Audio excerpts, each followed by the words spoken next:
What is up, guys? Welcome on back to TK's Garage. And well, the Stellantis chairman is asking the president of the United States for some help, specifically on emissions. I told you so. I knew this was coming. I told you about the rumblings and the other stuff of them talking about removing the MDS system from vehicles. And that's the 5.7 V8, the 6.4 liter Hemi. And it looks like we might get it.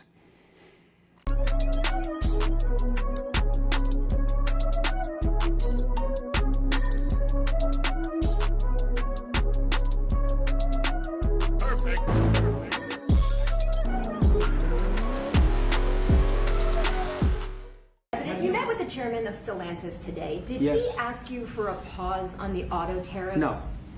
What was that meeting about? Just about some of the problems they have with the environmental, which we're going to clean up. Have any of the automakers? We're going to probably go back to 1920. If you look, we're going to go back probably to a 2020 standard.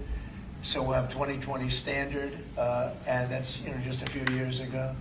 Oh, they're making it so difficult. All over the world they're making it. It doesn't mean a damn bit of difference even for the environment. It doesn't matter.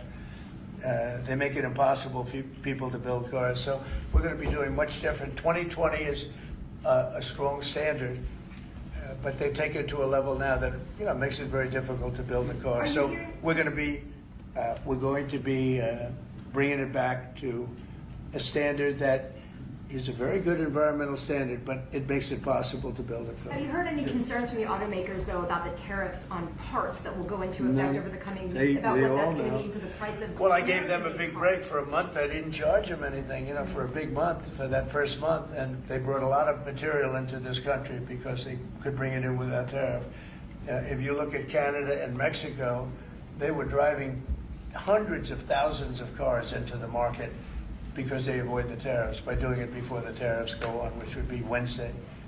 And I saw some of your shows where cars are lined up for miles and miles. Some of them didn't have fenders on them. Some of them didn't have the roof on yet. They're driving it, they're brand new. They're driving it in because they want to avoid the tariffs. I let them have that. They sort of took advantage of it because, that wasn't part of the deal, but that's okay. Are there any... So what is up, guys? Welcome on back to TK's Garage. If you were watching the video earlier today, I did post the full conversation on tariffs, emissions, and stuff with Stellantis in a video earlier this morning, uninterrupted. You just got that whole 10 minutes of the president talking specifically on those issues. So, let's get into this. So in that discussion, he specifically mentioned, they said, hey, are you going to pause the tariffs for Stellantis? Or did John Elkann ask you to pause the tariffs for Stellantis? And the president said no. He was asking specifically for some environmental help, some emissions help. One of those things that would make the V8, the 5.7 liter Hemi, old school push rod engine, much cheaper is eliminating the MDS system. By removing MDS out of the 6.4, and by the way, they already make those engines. If you have a manual Challenger, maybe the trucks have it too, but there's no MDS system on the manual Challengers. None. Zero. The Chargers all have them because the Chargers never came with a manual. But eliminating that system significantly lowers the cost of the engine. When you significantly lower the cost of the engine, you can significantly lower the price of the vehicle.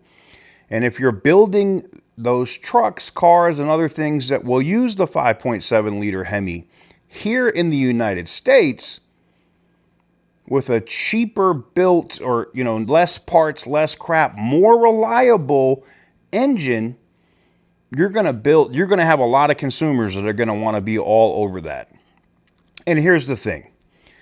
The benefits of the MDS system for fuel economy having it versus not having it, I had my Scap. You guys know the 6-speed manual Tremec Challenger that we affectionately call the Green Monster here. You see in the intros on the videos.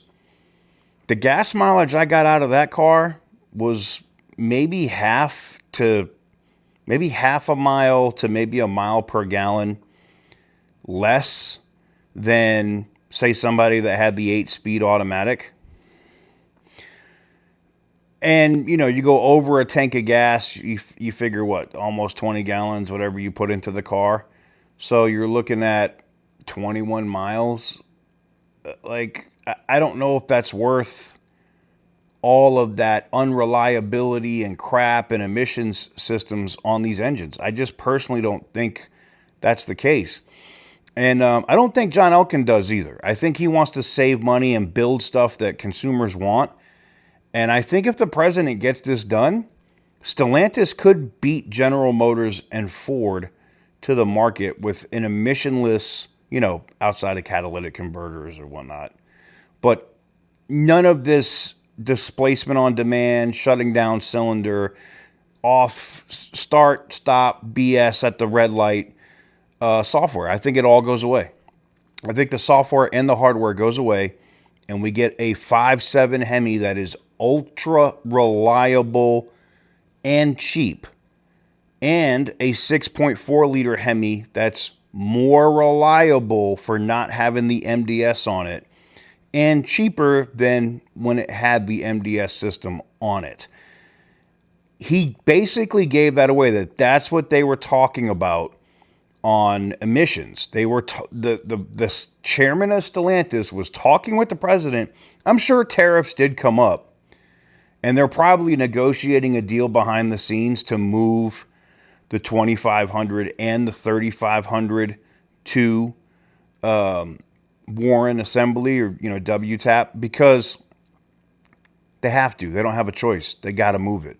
They got to move it. They don't have any choice. They're going to have to move it. They're not going to be able to pay those tariffs out of Mexico. It's just not going to happen. Not going to happen. And seeing Antonio Filosa, and I've talked about this already this week, but seeing Antonio Filosa there earlier last week, Wednesday and Thursday of last week of March, pretty much confirms that they're getting ready to make that kind of move. And I think they could do it there. A lot of people are saying it won't fit. They won't fit on the line. They don't have the room. But if you're able to do the Wagoneer, I think you probably, I don't know, but see, everyone's saying it's the 8-foot bed. They wouldn't be able to do the 8-foot bed.